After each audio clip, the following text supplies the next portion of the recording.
आजच्या या व्हिडिओमध्ये जसे विचार तशा भावना कशा निर्माण होतात हे अल्बर्ट एलिस यांची एबीसीची संकल्पना आपण समजून घेणार आहोत.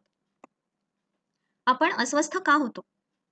आपल्या आजूबाजूला एखादी घटना घडते आणि त्याचा भावनिक परिणाम आपल्यावरती होतो. उदाहरणच घ्यायचं झालं तर एखाद्या दिवशी सकाळी सकाळी कॉलेजला गेल्यावरती मित्र किंवा मैत्रीण तुमच्यावरती ओरडते आणि मग तुम्हाला असं वाटतं की मैत्रीण ओरडल्यामुळे मला वाईट वाटलेलं आहे किंवा मला राग आला आहे. म्हणजे घटनेमुळे भावनिक परिणाम दिसून आला आहे. आपल्याला असंही वाटतं की राग येणं किंवा दुःख होणं स्वाभाविकच आहे. मैत्रीण रागवली, ओरडली तर आपल्यालाही राग येणारच. त्यात काही चूक नाही, असंही आपल्याला वाटत असतं. आपल्याला असं वाटतं की आपल्या बाबतीत घडणाऱ्या घटनांमुळे आपण अस्वस्थ होतो. पण हे खरं आहे का? अल्बर्ट एलिस या प्रसिद्ध मानसशास्त्रज्ञाने मात्र आपल्या कल्पनेपेक्षा अगदी वेगळा सिद्धांत मांडला. त्यांच्या या सिद्धांतानुसार एखाद्या घटनेमुळे भावना निर्माण होत नाही, तर त्या घटनेचा अर्थ कसा लावला जातो, त्यावेळी आपण नेमकं काय विचार करतो ह्यावर भावना अवलंबून असतात. राग, दुःख अशा नकारात्मक भावना आजूबाजूच्या घटनांमुळे नाही, तर आपण त्या घटनांबद्दल कसा विचार करतो यावर अवलंबून असतात. यामध्ये आपल्या विचार व धारणांचा सगळ्यात मोठा वाटा असतो. घटना आणि भावनांची जाणीव या दोन्हीमधील महत्वाचा टप्पा म्हणजे आपले विचार किंवा धारणा.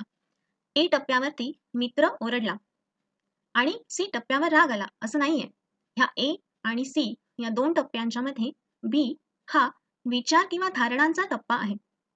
त्या दरम्यान आपण आपल्याच मनाशी काहीतरी बोलतो.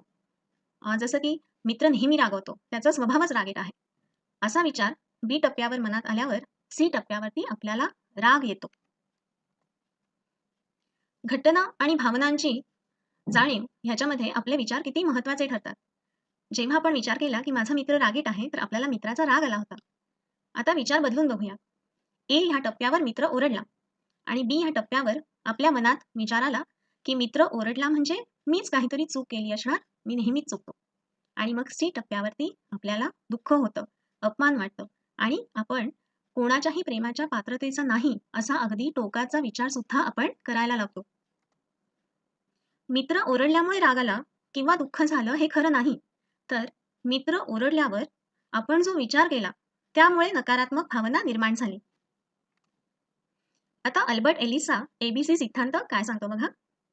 ए ह्या टप्प्यावर एखादी घटना घडते, बी या टप्प्यावरती व्यक्ती स्वतःच्या विचार पद्धती व धारणांनुसार घटनेचा अर्थ लावून प्रतिक्रिया देते आणि सी टप्प्यावर व्यक्तीने लावलेल्या अर्थाचा परिणाम म्हणून भावना निर्माण होतात. म्हणजे थोडक्यात व्यक्तीच्या भावना घटनांवर अवलंबून नसतात, तर व्यक्तीने घटनेचा जो अर्थ लावला आहे त्यावर अवलंबून असतात. म्हणूनच विचार बदलला तर भावना सुद्धा बदलतात आणि अशा भावना बदलणं आपल्यासाठी शक्य सुद्धा आहे. आपल्या मनात नकारात्मक भावना निर्माण केणारे विचार आपण प्रयत्नपूर्वक बदलू शकतो आणि त्यांच्या जागी आपण काही सकारात्मक चांगले पर्यायी विचार किंवा धारणा ठेवू शकतो. घटना तीच.